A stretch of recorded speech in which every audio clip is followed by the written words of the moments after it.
going. Here we go. Okay. Good evening, everybody. My name is Patrick from the Poison Pen Bookstore in Scottsdale, Arizona, and we're here tonight with another of our virtual events. And we're really delighted to have our good friend Robert Dugoni back with us. He's going to be talking about his brand new book, What She Found. And Bob has been kind enough to sign a whole batch of books for us right here. And this is a trade paperback original, just so you know. And I will go ahead and put a link to our web store should you like to purchase a copy. And if you have questions for Bob, go ahead and put them in, and Barbara will bring me back on screen when it occurs to her, or what, towards the end of the hour. So Barbara, over to you. Thank you very much, Patrick. I'm going to start out by saying that there are gremlins operating here. Microsoft decided to install updates in this computer right before I did my first virtual event this afternoon. So if anything weird happens, I'm sorry, but we're recording it and we won't completely lose it. So Bob, my apologies, but I can't do anything about it. Tracy Crosswhite. So I was looking up at the very impressive list of all of your books. Look, it takes 2 whole pages now. Yeah. Good Lord. So David Sloan is where you and I first met with the Jury Master, and there are 2, 4, 5 of those. I wasn't around for The Cyanide Canary, which is your nonfiction book and original first published book, isn't it? It was, yeah. Yep, it was. And then, let's see, you've written, this is the 9th, Tracy Crosswhite, and there are 2 stories. And you have written 2, 4, 5, well, one's a short story. So 4 standalone novels, which include The Extraordinary Life of Sam Hell and The World Played Chess, both of which are remarkable books. And then, not to be daunted, he's gone off into spy fiction and has written 3 books about Charles Jenkins, The Eighth Sister, The Last Agent, and The Silent Sisters, all of which I think are great. And it's been our privilege and real pleasure to talk to Bob, I think, about every book except The Cyanide Canary. I think you're right. I think it has been every book. Right. Yeah. So Tracy Crosswhite is an interesting, it's a police procedural. Bob obviously is not restricted to any one genre, likes to do things, but she's a Seattle cop. Bob lives in Seattle, knows the city really well. And as an attorney, he wasn't actually out on the streets policing, but obviously you have great contacts in the police department. And has that helped you a lot in making these books as authentic as they are? Yeah, I mean, I couldn't do it without them. It just, you think you know something, and that's when you get in trouble. And so I have 2 different homicide detectives, both just retired recently, and but they wanted to stay on board. They wanted to continue to do the books and help me. And so I'm in contact with them a lot, and then they read they're the first ones to read the manuscript. They read the manuscript and they make sure that, I got things right or I didn't get things right. And I know I'm getting things right because I will occasionally receive emails from police officers that are still active, and in some instances, higher ups in the police department or in the mayor's office that'll say, you must have a source because you know where this is and you know where that is, and nothing is top secret or anything like that. But it's nice to have people that are in there and it reads as authentic and it reads as real. Well, Tracy's an interesting creation, your own character, and you've given her some interesting hurdles to leap in the police department, but currently she is still in the cold case unit. And, the great thing about the cold case unit is that you get to go back and really dig into past crimes, which almost inevitably set off one in the future or propel one. Sometimes digging into the past actually creates an opportunity or a compulsion for a crime in the future. This is a really complicated, wicked case that you've got here. I was fascinated with it, and there are at least 2 terrific surprises. So you must have had a great time writing this one. I did. I had a lot of fun. I try to challenge myself on every book. And this is a book that is really sort of a series within a series. It started with the short story, The Last Line, which talks about Del Castigliano, and he gets involved with a corrupt drug task force. And then 25 years later, here we are with an investigative reporter. And that's one of the stories that she appears to be investigating, is this corrupt drug task force. And suddenly she disappears. And the daughter comes to Tracy and says, I don't know what happened to my mother 25 years ago. Can you help me find her? And of course, Tracy has great affection for this young woman, because Tracy lost her own sister at a very young age, and she knows what that is like. And she just can't imagine what it's like to lose your mother, and to have your father basically be sort of a pariah, because, you know, the old adage in the police department, rule number one, it's the husband. Rule number two, see rule number one. So, you know, she's lived under this cloud all these years. And so Tracy takes on this challenge to try to find this woman's mother. And she bites off, you know, almost more than she can chew, because it delves really deeply into some dirty dealing. And it even gets worse in the book that will follow next year, which is called Her Final Kill. So it's a lot of fun, and I like complicated plots. I like plots where the readers email me and say, you know, I didn't figure it out. I had a thought, an idea, or I didn't see that coming. I think that's the fun of mysteries. I think that's why people read mysteries. I know it's one of the reasons I read mysteries. I see if I can figure it out. My dad, when I was growing up, we used to watch old movies together. And he used to look at me, you know, and as the movie was going on, he'd say, did you see that? Did you see that? And I'd be like, Dad, stop, you know, and he'd be like, no, did you hear what he said? Did you hear what he said? That's kind of the fun of it. So I had a lot of fun writing that book, and I had a lot of fun writing the next book, which will be out, like I said, sometime in 2023. I don't like the word final in the title. It always makes me nervous, Yeah. but we won't go there, because obviously It might be her last kill, or some. I might be getting the title mixed up, for all I know. It's not coming out for a year, and so.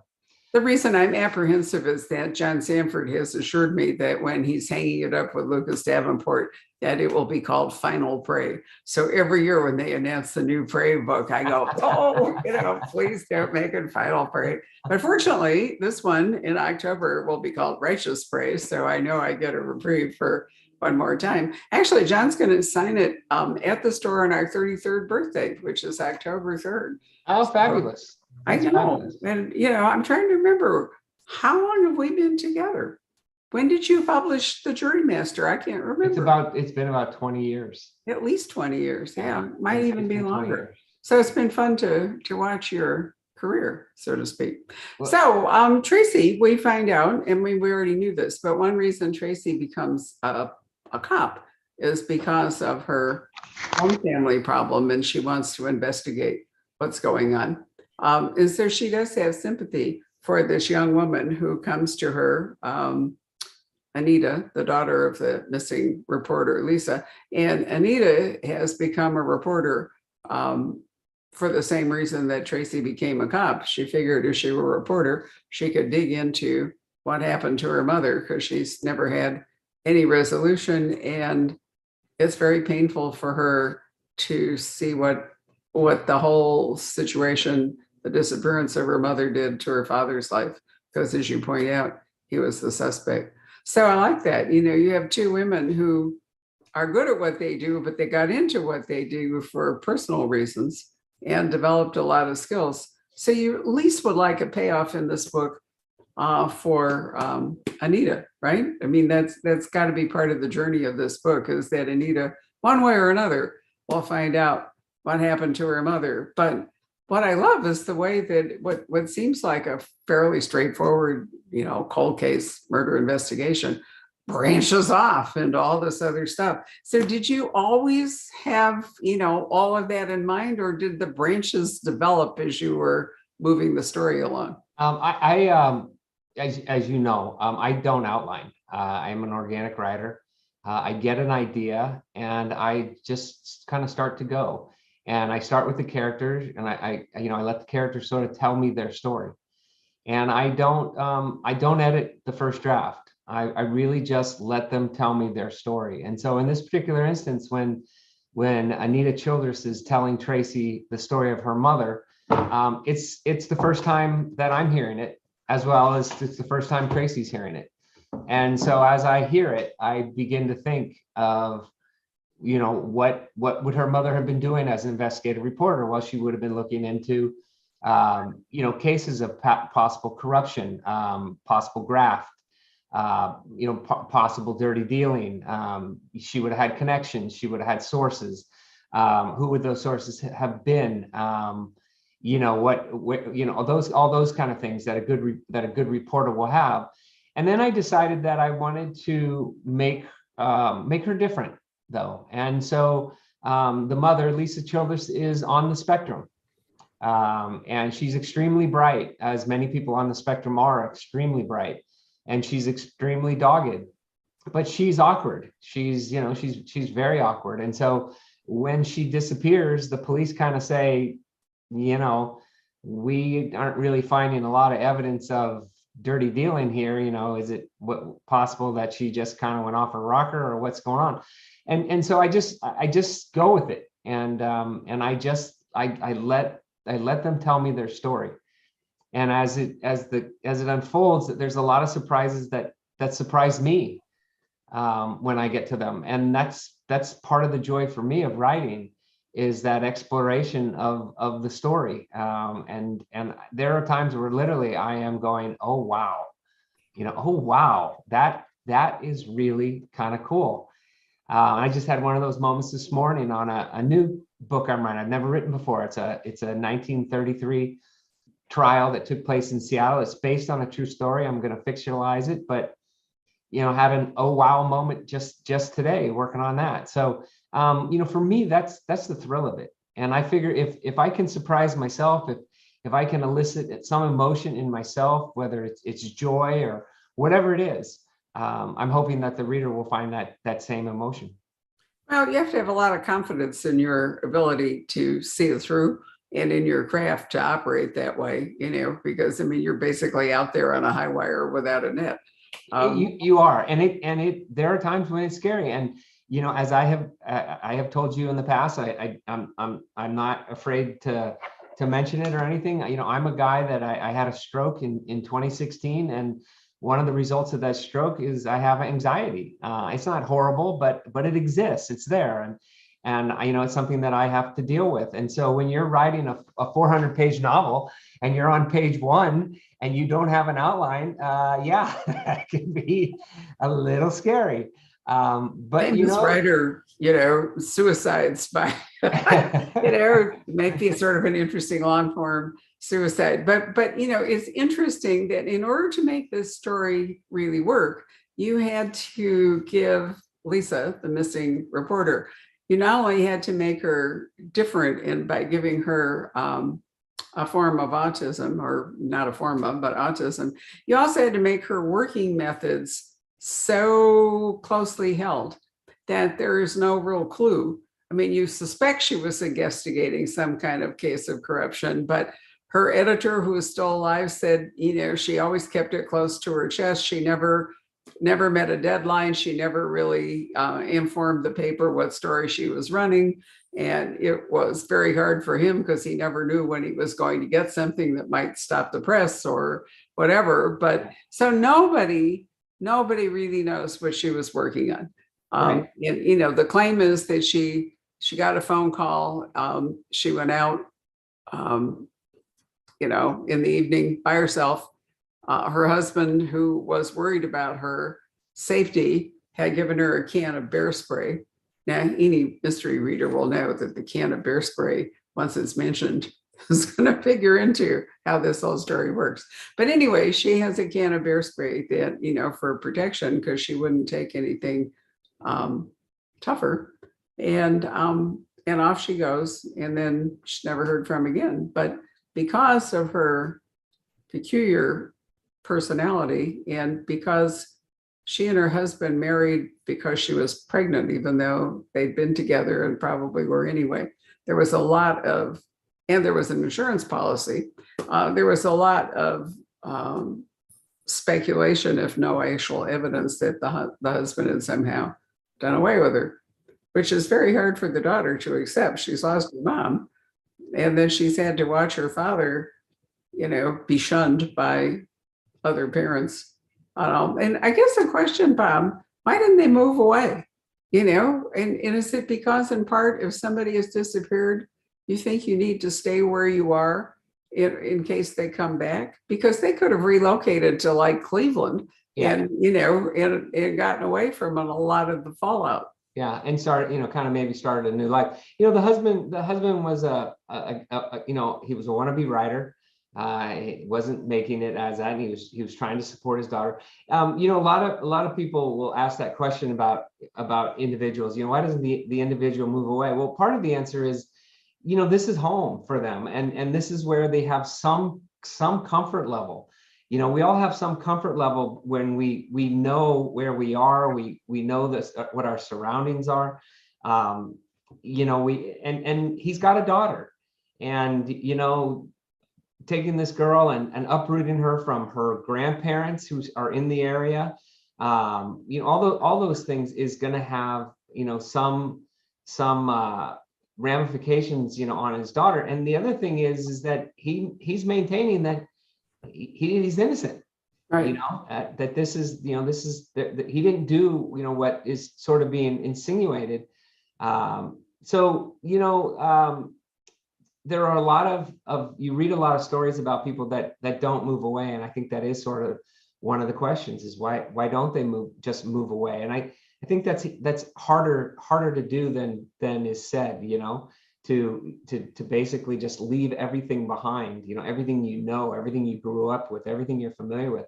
Being a guy that left California and moved up to Seattle 25 years ago, that was an incredibly difficult move for me, very, very difficult for me. And we had a son at the time, and I knew I was going to be taking my son away from my parents and my 9 siblings and my 35 nieces and nephews.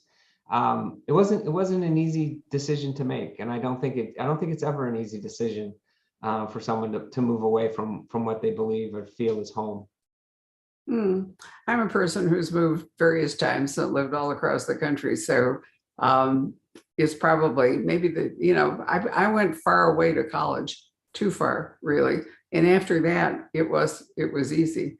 But I come back to the point I made, which is I think in the case of an unexplained disappearance, there is probably some subconscious, if not conscious, thought that that person might come back. And if you're not there, you might never find them again. Because I mean, people don't stay in touch the way they used to. If you move away, it's not necessarily true that the neighbors will stay there forever. Or, so it might be impossible if for some odd reason this person actually reappears at some point that they could ever find you. Yeah. I mean, it might be easier today because of internet searches and all that stuff, but for a long time, that would have been impossible. Well, it's one of the things that Tracy does. 25 years later, it's a cold case, right? Well, 25 years ago, they didn't really have the internet. They didn't have Facebook. They didn't have Twitter. They didn't have Instagram. They didn't have all those tools.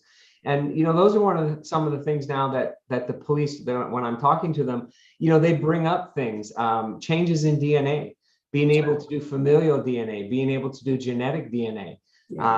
There's a very well-known case down in the Phoenix area of a woman who disappeared, and the police could not solve the crime. And I forget how long it was, whether it was 14 years or whatever it was. And they finally they had some DNA, and they ran a DNA thing, and they found a guy in prison, and it was DNA of a brother. And they went looking for the brother, and sure enough, the brother had lived in the area where the woman had died, and and they were able to get a conviction. So there's so many changes now, which is what makes cold cases really so interesting and so fascinating, is that police have so many different ways of solving them now.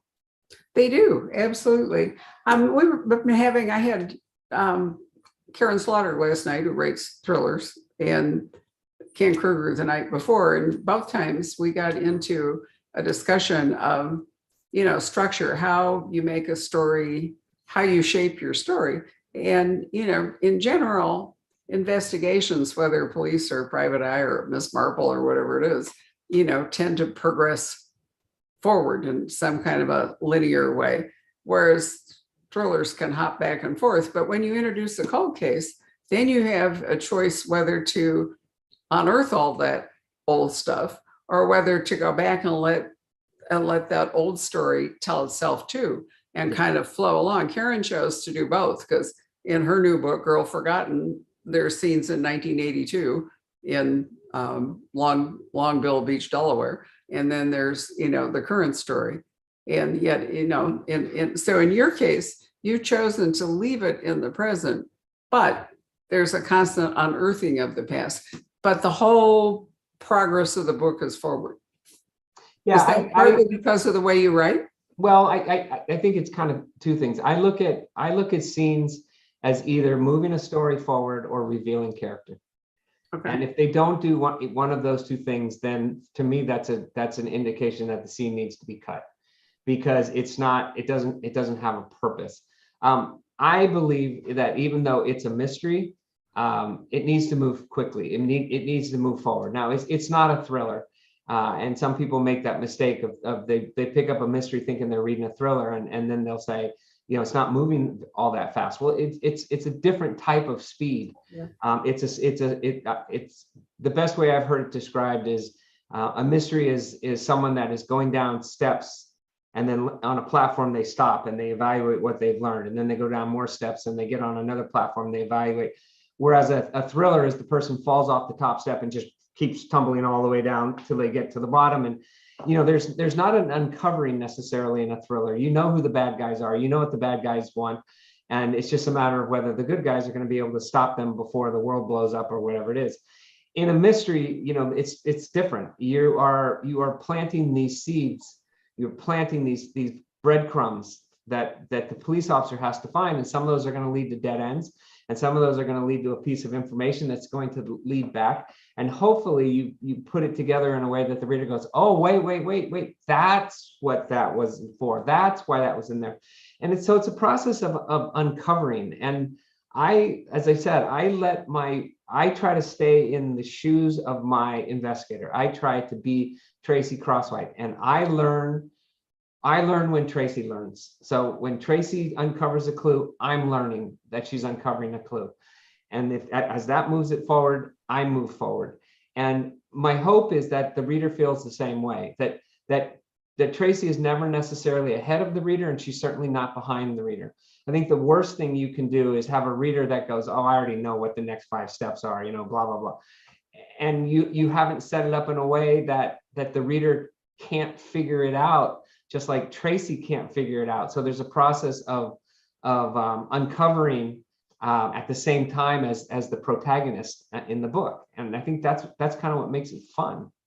Sometimes in a thriller, the reader, the way the book is structured, knows more than the protagonist. And, and that's not true in a mystery. I mean, the idea in a mystery is that the reader and the detective are kind of, stay even as we go along. And as the detective learns things or uncovers things, the reader, I love police procedurals. I mean, I love, I cut my teeth on books like that before thrillers became such a dominant, crime fiction genre. And I like that. I like the contest, that in a way you set up, can I get there before the detective does? Well, in your case, since you're getting there at the same time too, probably not.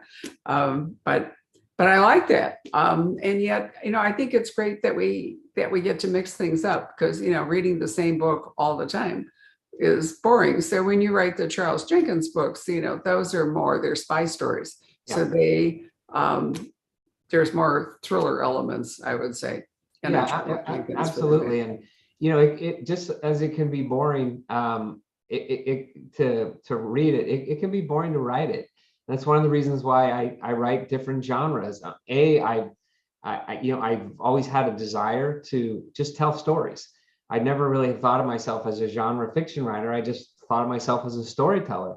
And I like to tell stories. And I'm working with a publisher that gives me the opportunity to try a lot of different things, literary novels, all the way to thrillers. And I've had success, and that success is, largely based upon, stores such as the Poison Pen and readers that, that pick up my books, continue to pick up my books and to talk about my books. I mean, that's the biggest thing that sells books is word of mouth. And so, I just got an email today saying, hey, I just finished What She Found. It was like one day. And so what's next? What's next in the series? Are you going to go next to Jenkins, whatever? And actually, I'm going to go back to my roots. I'm going to write. I have a legal thriller that's coming out early, I think next fall, and it's with a female defense attorney named Kira Dugan, and she has to go back. She was a prosecutor. She has to go back and work for the family defense firm, which she swore she would never do, because her family is completely dysfunctional. Her father has been an alcoholic since she was a little girl. Her two sisters bear the scars, older sisters bear the scars of that. And they all work in the same family law firm. And she never wanted to be a part of it. But there she is for various reasons that I won't divulge. But there she is. And the first case that comes in, she's experienced, is a murder, a guy accused of murder. And it's her case. Her and her father have to work together defending this guy. So, that to me is very fun because I love courtroom scenes. I love writing courtroom scenes. One of the fun parts about writing a courtroom scene is going back and cutting. Because you want it to be as tight as possible. Though what you don't want to do is you don't want to have the investigation, step by step, and then the courtroom scene is tell me what you did next, and the reader already knows what he did next. So you have to find a way to make those courtroom scenes, really dramatic and tight. And it's a challenge. It's definitely a challenge, but it's a lot of fun, and that's what keeps me sort of engaged. Is that always a new challenge, always a new opportunity to try my hand at something different. And I really think people are gonna like Kira Dugan. I think they're going to find that's another potential series. Well, I enjoyed the David Sloan series. I mean, that's how we first met. And, you are a lawyer. So obviously, did you have to brush up some? You've been writing for so long, it was, and even in law, which moves very slowly, some things clearly have changed. So did you have to do a refresher? Well, what's changed is the technology. Right. There are no notepads and pens anymore. Everybody comes into trial with laptops, and you have video screens, and you have the jurors have television screens and monitors, and everything's all over the place. And exhibits get put up on these screens, these monitors. They're not handed out in paper anymore. I never tried cases where I was using my laptop or I was using all that technology. And I remember when that was sort of coming about. The guys that were doing it, I had basically, not retired, but I was working part-time. I mean, they had to bring in young attorneys to sit second chair just because they were the ones that knew how to deal with all the, highlighting, things that somebody says. And it's become much more of a show. And well, it was always a show, but now it's show and tell, right? As opposed to, just tell. I was the plaintiff in a medical malpractice trial many years ago, and because I was treated in Arizona here at the Mayo Clinic, but the medical incident in the trial was back in Virginia. It was the first one where the medical testimony was video testimony. The Mayo doctors, and you had to go through a lot of hurdles to get that even accepted in the courtroom. It was like 1983 or whatever it was. But obviously that's much more impactful than just a written witness statement, and it does become more of a performance. And, I've always said at trial that the best story wins. It can overcome evidence. It's harder today because forensic evidence is more concrete than it used to be. But nonetheless, you've seen it, I've seen it, that, juries can render a verdict in the face of absolutely refuting evidence, if they like the story, or if the character has won them over. And, it's fascinating. So all of this technology, in fact, I think in The Lincoln Lawyer, did you watch it? The new one, not the McConaughey movie, but it's really good. But if I remember right, Harry does actually use, videos and all the rest of it in the courtroom. Even the really annoying part of it is I'm not doing any spoiler, but the key thing that this whole case hinges on is right in front of you for almost the entire, sequence, because it's serial television. It's right there.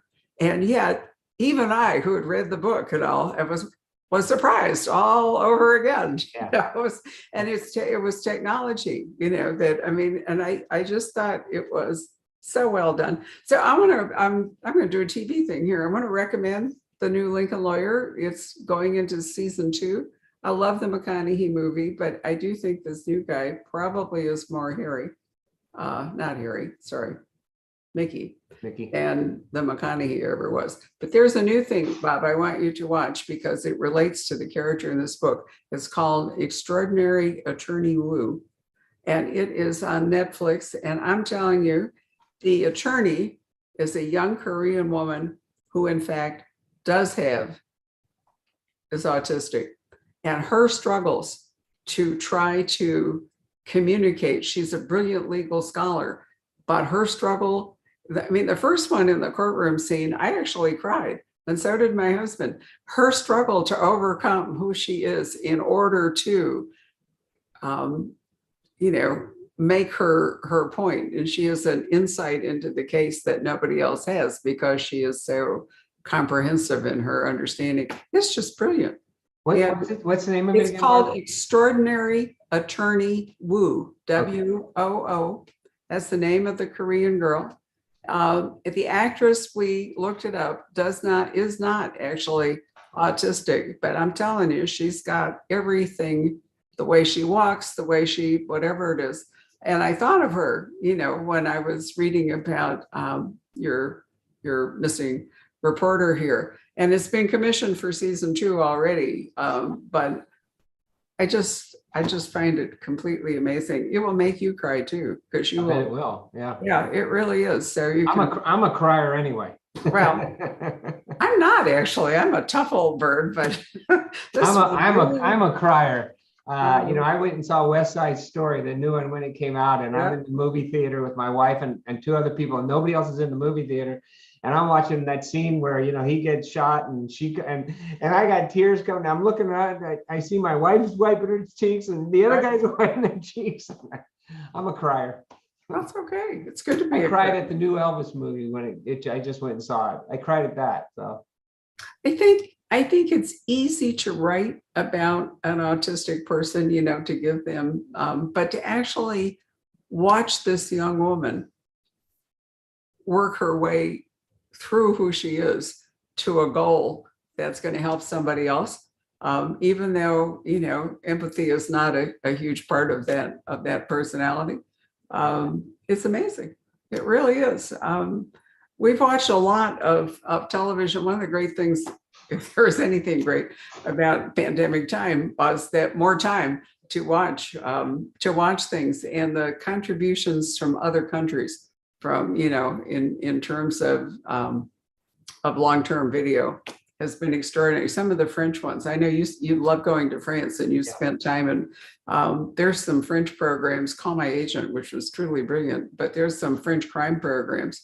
And there's a new one, you're gonna love this for the title, and I carry the books at the store, but it's set in Naples, and the cops that have been, for various reasons, shunted aside to this kind of off the beaten track police station in Naples, which is called Pizza Falcone.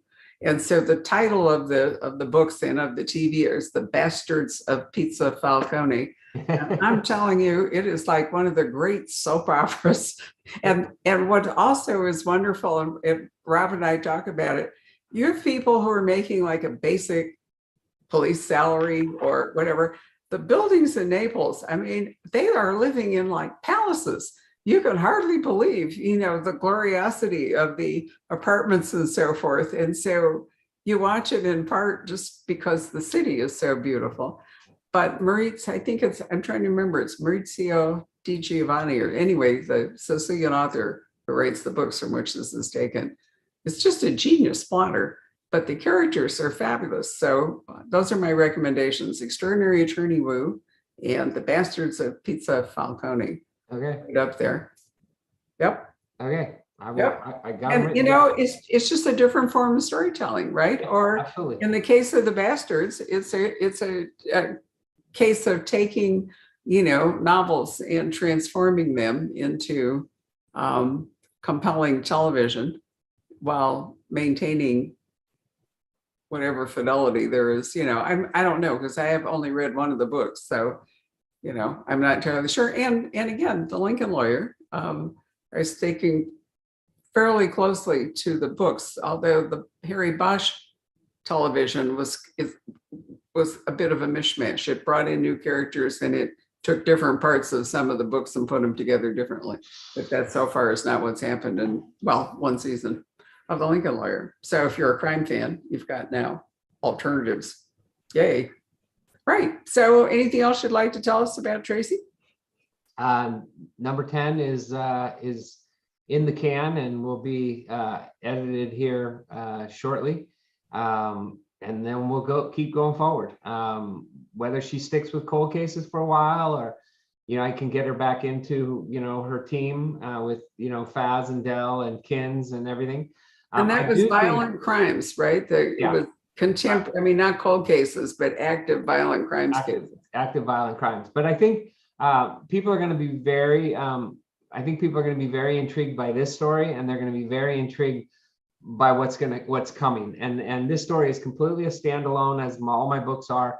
But they're going to get to the end, and they're going to realize what the next book is. And there's a hook. There is an absolute hook at the end of this story. I know it. I felt her go in. I was going, and it's Tracy's gonna.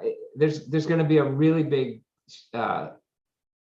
surprise in the next novel. So I'm excited. I'm excited about the story. I'm excited about where it's going, and I'm excited to keep writing her. She's a character that I know so well now, and my stories are progressive, as you know. So her personal relationships with her husband and her daughter's getting older, and when kids get older, that presents new challenges that we all have to deal with. And she's trying to be a cop and a mother and a wife, and that's a challenge. It's a challenge for anybody. So, and I like the dogs. I mean, yeah.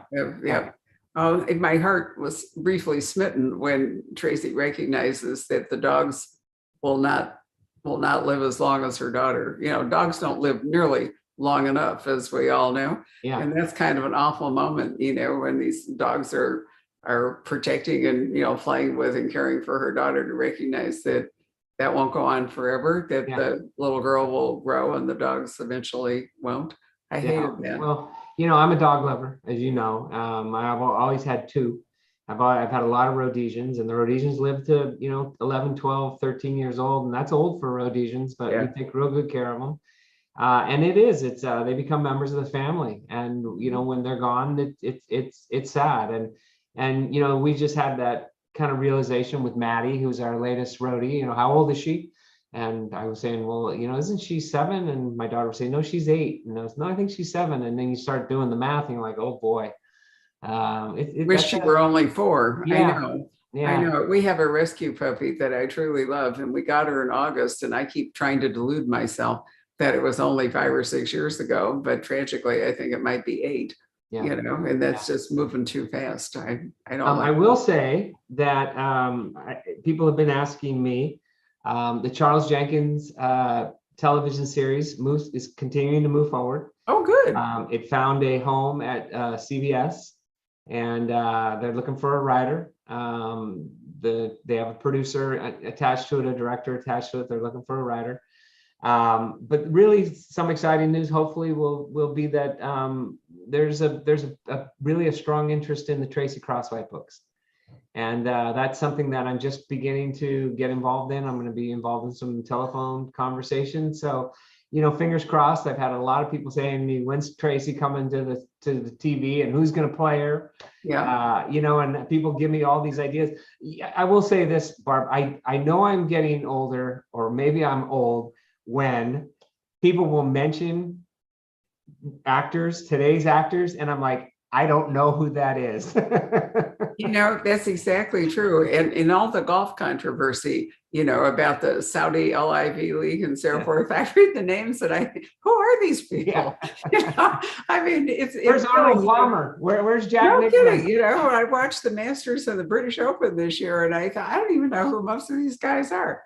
It's amazing. Yeah. So yeah. just to get the sequence right, which book is coming out first next year? The legal thriller, the new one? So let's see. I want to make sure I get this right. So, Her Deadly Game, which is the Kira Dugan book, defense attorney, legal thriller, that will be next. And I believe we're in August. I believe that's going to be sometime around November of the fall, and then sometime after that, whether that's spring or summer, I'm not sure, will be Tracy number 10.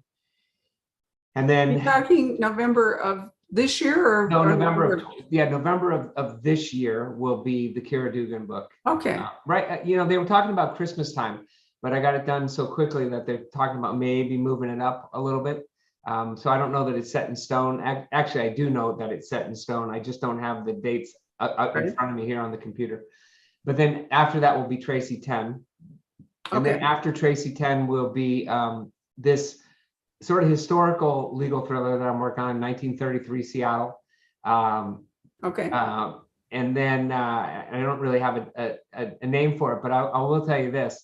The murder, which is a true story, the murder took place at the Pom Pom Club on Profanity Hill Oh my in God. 1933. So imagine that, 1933. What was going on in 1933? We were in the midst of the Great Depression, and Prohibition had just been repealed. And so you had all these nightclubs and underground speakeasies and all these things that were going on where, you know, the rich would be sneaking out and dressed up and going into these underground clubs. And this is a story in which this underground club gets brought to life for all the people out there, the everyday common man who, you know, is just trying to stay alive, and they're going to see all the wealth and all the excess and all the stuff that goes on. So that's going to be exciting. And then I can't really talk about it yet, but I just agreed to another really big project, a World War II story that's never been told. And I'm really excited about that, to dig into that. So I have a lot of balls in the air, but that's what I like. You know, I like to be busy. I like to be trying different things. And, you know, I hope that my readers like everything that I put out there. Here he is leading his best life, as his publisher and I often discuss. And, you know, it wasn't always easy for Bob. So I'm really happy that he is leading his best life now. I think it's wonderful. And if that book doesn't have an alliterative title, if you have Pom Pom Club on whatever hill, then the title better have P's in it or it'll be a real disappointment. Yeah. So let's call Patrick up and see if there are any comments or questions from the audience. Okay. All right. Actually, I have a question right off the bat for you, Bob. The historical that you're talking about sounds fascinating. Have you ever been, Barbara, you may have gone on this too, the Seattle Underground tour? I have. And you know, interestingly, so the thing that sparked this was I was up in the attic. We're doing another remodel, and I was up in the attic. And I found scrapbooks, and these scrapbooks, if I show you one, these scrapbooks were my wife's grandfather's, and he was a very prominent attorney in Seattle, and he kept all the newspaper clippings of the cases that he was trying. And so I have literally dozens and dozens of newspaper clippings of this trial from the investigation. And it was really fascinating the way that it comes about is, you know, the police and the journalists were embedded with the police. So when the police get a call that we got a shooting at the Pom Pom Club, they call the press and say, hey, you want to go? And so the press is right there during the entire investigation. And the police, you know, nowadays the police don't say a word to the press, right? Back then they were talking about it. So I have all these articles on the investigation, all these articles on the trial. And then I call up the Seattle Public Library and I say, you know, here, this is what I'm doing. I'd like to get some maps of downtown Seattle in 1933. Well, they were thrilled. And they were absolutely thrilled to help me. You know, they anything you need. What else do you need? You know, what else are you looking for? And so they've been a big help to me. I pick up the phone and I call the Metropolitan Police Museum in downtown Seattle. I find out that it's closed, but I call the number anyway, and the guy answers the phone, and I said, "Oh, I'm sorry, I was trying to reach the museum." He says, "Well, that's me." And I said, "Well, can you tell me about the Seattle Police Department in 1933? He said, "What do you want to know?" Wow. So we had like an hour-long conversation, and he said, "Call me anytime." And that's really, I love. I love that part of it. I love doing research. I love talking to people that know what was going on back then. And Seattle was a fascinating town back then. People thought it was very backwater. You know, it was up in the middle of the Pacific Northwest, and you know, people were there was the underworld there. You know, the mafia was there, and in this Pom Pom Club. Pom Pom Club was run by the mafia, and people said, well, okay, well, why wasn't Al Capone in there? You know, why wasn't the Bonanos from the East Coast? Why weren't they involved? And you know, the answer is, well, there was not enough money there. Well, that's not the truth. The truth is, the reason why the mob didn't get involved in Seattle is because all the police department and all of the political department, the mayor's office, everything, they were all in on the take. They were all getting paid off. And so if you came into Seattle, you were going to be fighting with the police department. So Wyatt Earp, you know, the famous Wyatt Earp, he came to Seattle at the turn of the century and opened the Union Club, which was a gambling club. All the other gambling establishments, which were illegal, went to the police and said, get him the hell out of here. And they did. They booted him. They got him out. They kept enforcing all the gambling laws against him. And then he went to Hollywood, right? Yeah. So yeah, everybody was on the take, from the Shoeshine Boys all the way up to the mayor. It sounds like like, Chicago. I mean, I think of Chicago as that way, but I didn't really think of Seattle like that. Well, it sounds like Seattle Confidential, you know, where Yeah, all the, exactly. it's like the Hearst era of newspapers where you know what I'm talking about, all the scandal sheets. That sounds like a wonderful project. Yeah, very fun. I'm having a great time with it. So let's see here. Let me get back to, yeah, Tracy would like to know, she says, hi, Robert, what part of your writing process are you still actively working to improve with each book, if any? I think every book is an opportunity to get better. And I think Barb would tell you in all honesty that I think my books have gotten better with each one. I think probably the best book I've ever written is The Extraordinary Life of Sam Hell. But I think the most challenging book I've ever written was The World Played Chess, which was a coming of age story about one young man who gets, you know, drafted into Vietnam at 19 years of age.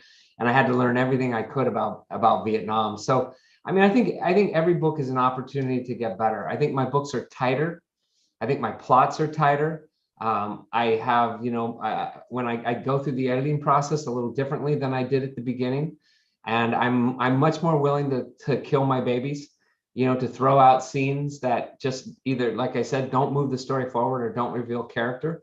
And I think that's what every author needs to do is to get better, meaning to keep the story as tight as possible, to keep the tension as tight as possible, because tension is what gets readers to turn the page.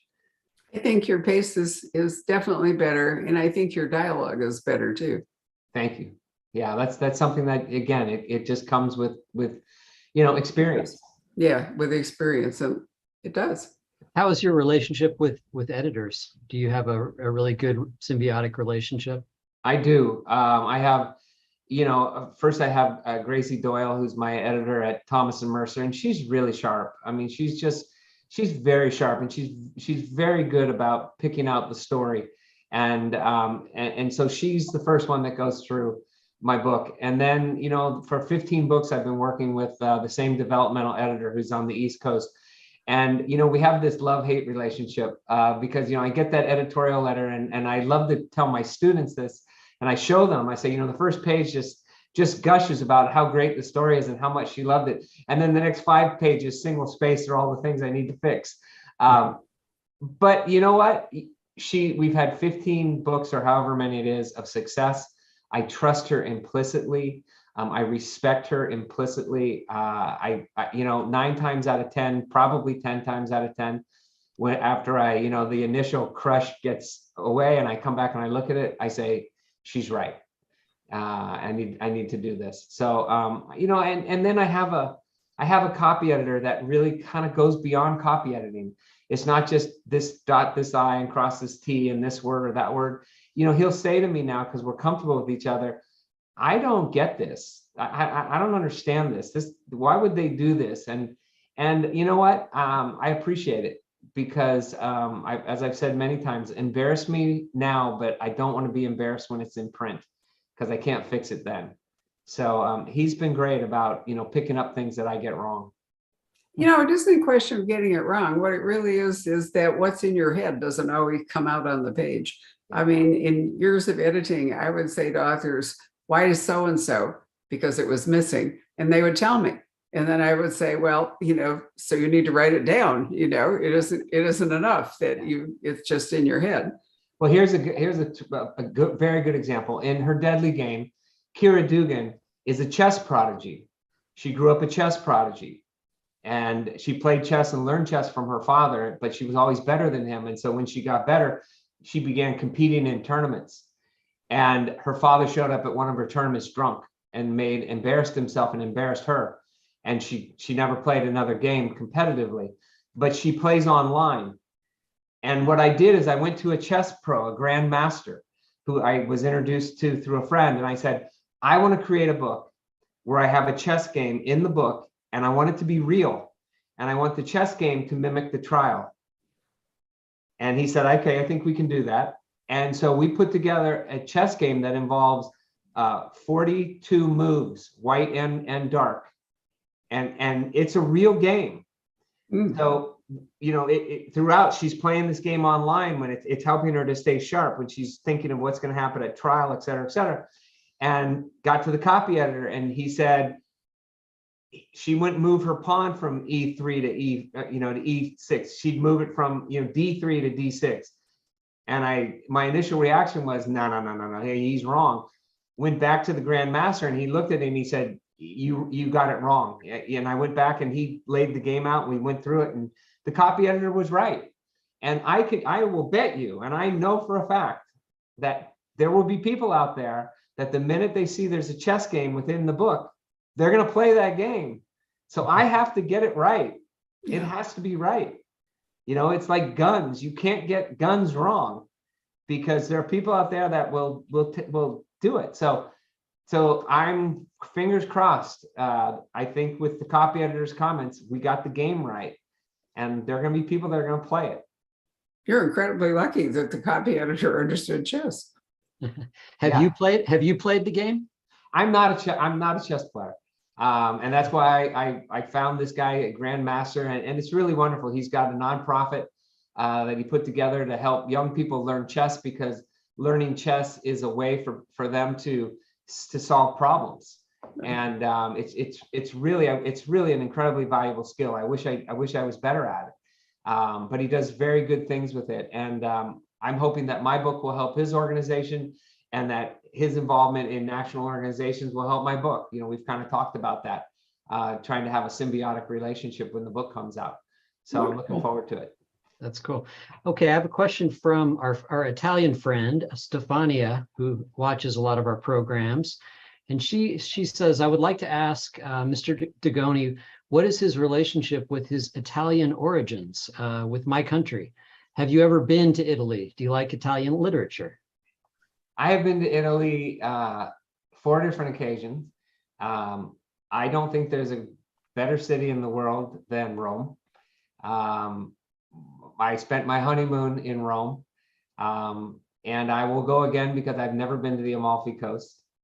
My family comes from a little town outside of Bologna.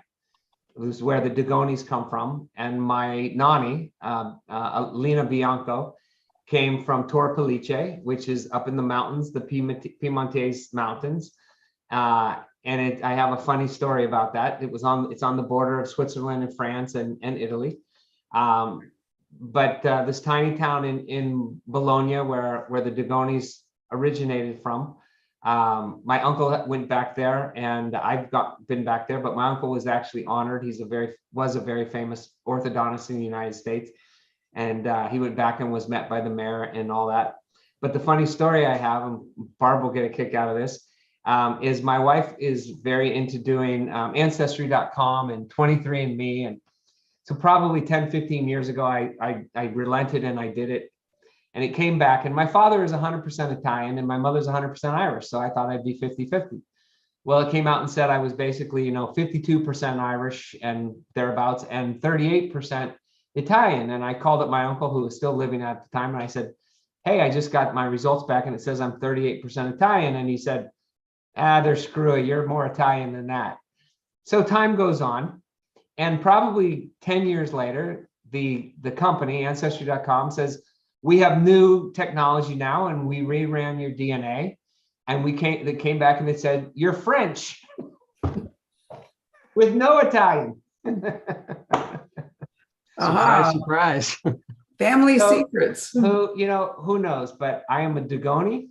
I can trace my great grandfather back to this little town, which is escaping me, in Italy. And I went back and found my nanny where she was born, and I found the baptismal record and all that stuff. So I know I'm Italian. So there's a French mailman somewhere. Somewhere, exactly. Well, the Holy Roman Empire was all over the world, right? So That's right. It's really true.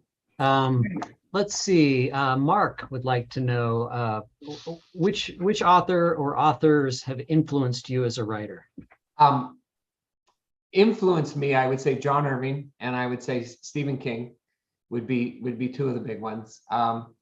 It's funny. I grew up reading the classics because my mother was an English teacher. So I grew up reading, The Count of Monte Cristo and The Old Man and the Sea, Of Mice and Men, Lord of the Flies, all these books, To Kill a Mockingbird when I was very young.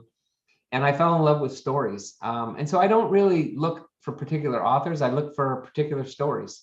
And I will read anything if it's a good story. I have read science fiction, fantasy, literary novels, thrillers, mysteries. I've read chick lit, anything, romance, novel, you name it.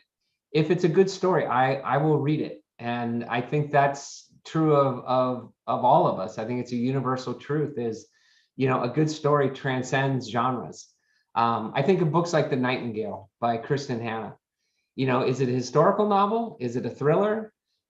Is it a romance? There's so many aspects in that book that that can appeal to so many different people. And I think that's what makes a good story. Well said. Yeah, let's see, maybe a final question or two here. When you start a story, do you already know how it will end? Never. And how do you know if a story works? I'm stubborn.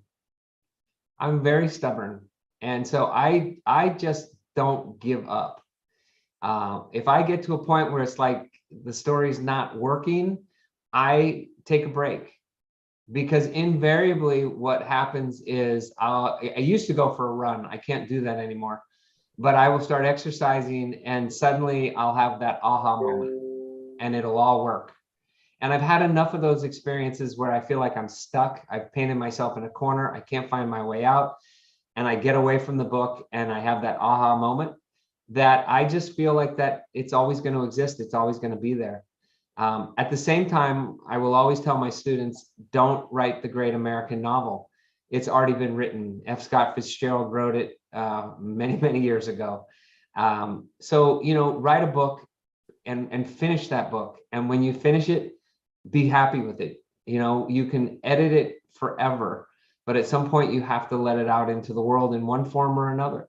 So you can move on to the next book because there's, you have to have faith in yourself that that there's another great book out there. After I wrote The Extraordinary Life of Sam Hell, I thought to myself, how do I top this? And then I wrote The World Played Chess. There you are. And so you just got to keep going forward. Stories Did you exist. hear my indignant puppies? Yes, mine's barking somewhere out here too. Right. We probably ought to wrap this up, Patrick, or I'm going to have the door batted down. Bob, what a pleasure it is to spend time with you. I really want, I'm hoping that you'll maybe you can come see us in November. I would love to. I'd love to get Yeah, down it's there been and say too hello to long you since you've been and down Bob. here. And let's Yeah, see what we can Patrick. do. Meantime, this wonderful Ninth Crazy Crosswhite book, what she found is just, I thought, an exceptionally fascinating, really compelling. I read it all in one gulp because luckily I could do that, but you will want to. Anyway, we do have copies that Bob autographed, and I'm sure this being part of Amazon, that you can also read it on a Kindle, or there'll be an audiobook. So there we are. Anyway, thanks, Bob, very much. Thanks, Patrick. Good night, everybody. Thank you Night. both.